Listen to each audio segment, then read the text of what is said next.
Welcome to Avenue House, which is the principal building of Stevens House and Gardens. I'm Malcolm Godfrey, the General Manager of Avenue House and Stevens House and Gardens and the Avenue House estate. We are, as well as being the home of Henry Inky Stevens, also home to one or two of the more notable societies in the area, such as the Hendon District Archaeological Society, the Barnet History Society, and of course the Finchley Society. And I've got with me today David Smith, who's the chairman of the Finchley Society. What exactly is the purpose of the Finchley Society? Well, the Finchley Society brings together a large number of people who love Finchley and who love living in Finchley. And they're very concerned about the natural environment and the man-made environments. And so we have a planning committee which looks at all the planning applications every month. And we have an environment committee that looks after trees and open spaces and things like that. And of course, excuse me, we also have people doing research into local history. So all those things take our time, and we make representations to the local authority, and we work in the main quite well with the local authority because they are anxious to improve places as well as we are. So anyone living in the local area who's keen to be involved in what the local area means, they're welcome to join your society? Absolutely. Oh yes, it's Finchley for Finchley. Lovely. Okay, well, I think what we should do now is tell a little bit about the history of the house. So what we're going to do is go down into the basement where currently we have the Avenue House at War exhibition. Well, here we are at the entrance to the Avenue House at War exhibition. The purpose of this was to allow people access to an area of the house that's been rarely open to the public, which is the cellars, and also to start on a process of interpreting the history of the house in a way it's probably never been done before. So in this entrance here in World War I, we look a little bit about how Finchley became involved in World War I, including the death of the first soldier in World War I, John Parr, who actually lived in Finchley. We talk a little bit about Stevens Inc. and how the Stevens family were involved. And here we have images of three of Henry Stevens' nephews, who all served in the same regiment in World War I, the Oxford and Buckinghamshire Light Infantry.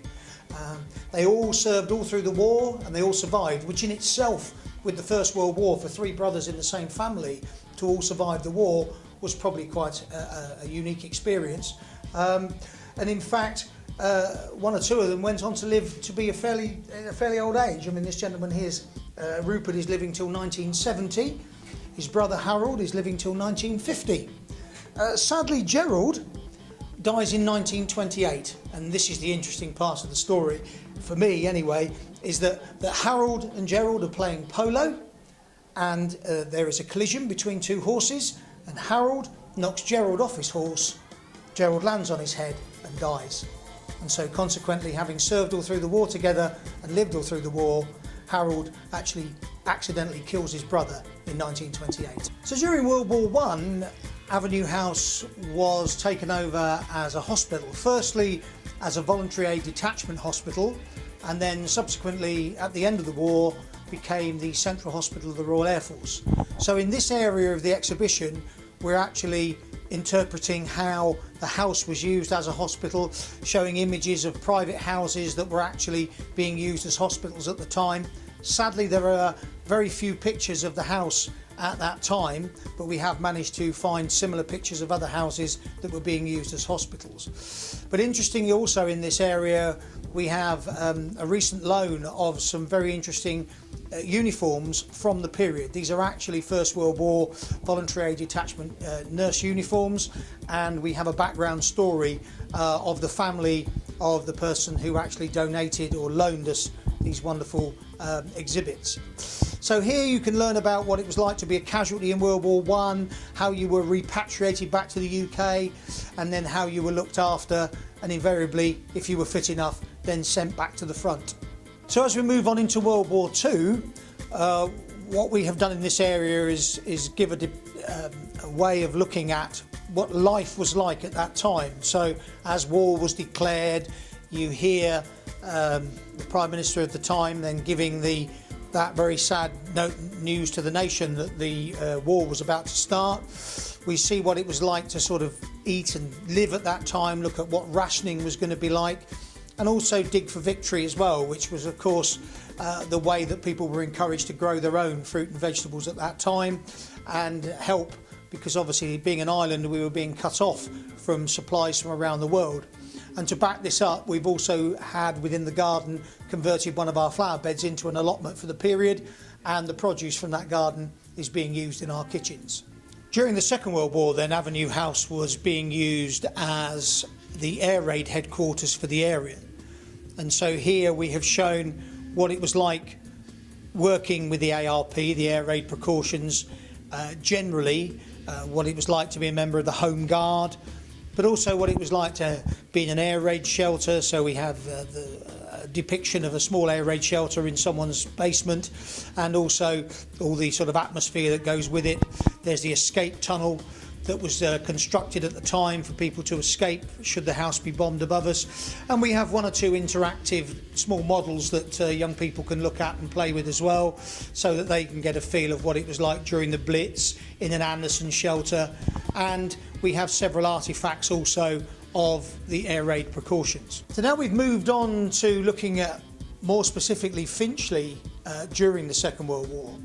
And this is where we have relied very heavily upon David and the Finchley Society to supply us with the artefacts. And David, here are some very interesting artefacts that we've seen that relate to HMS Tartar, which I understand were hidden away in your archive.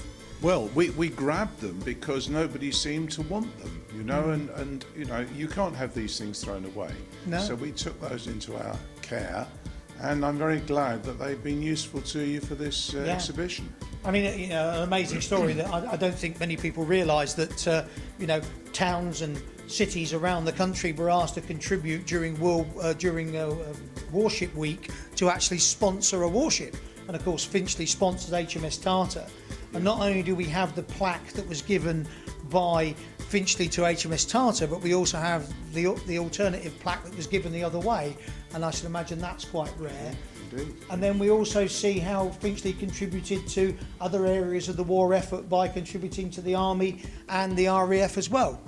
But I think what people have found most interesting coming to the exhibition has been looking at where every air raid shelter was on this wonderful plan, which was also in your archive, and yes, plans of the archives, and of course the board. You know, which was, you know, the board that was the control board for Finchley. Yeah, because this room where we're standing was actually the nerve centre. The nerve centre, yeah. And that's why they put all this reinforcement in, to make sure it was as bomb-proof as possible. Yeah. So that the staff were safe and could continue in their work. But we've had that for years. That was just left here, you know, in a dusty corner. So we thought, well, come on, at some point someone's going to need that. So. And there it is, you know, and along with, you know, tin helmets and gas masks. And again, I understand the gas masks were actually some of those things that people have actually contributed. You know, I found this in my attic. Would you like this? And we've actually had people who worked here.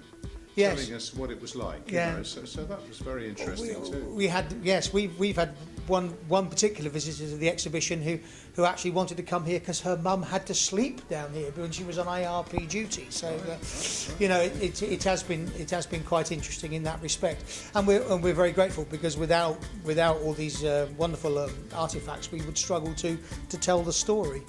But the exhibition runs until the end of September, so you've still got time to come and see it. It's open Tuesday, Wednesdays and Thursdays during the afternoon, and also on Saturdays and Sundays during the afternoon as well. So we'd love to see you here. As I say, the exhibition comes down on the 30th of September, then the exhibition will be put away. Will probably come out again in the future, but in the meantime, the cellars are about to be transformed in preparation for our Halloween activities, so they become more of a chamber of horrors.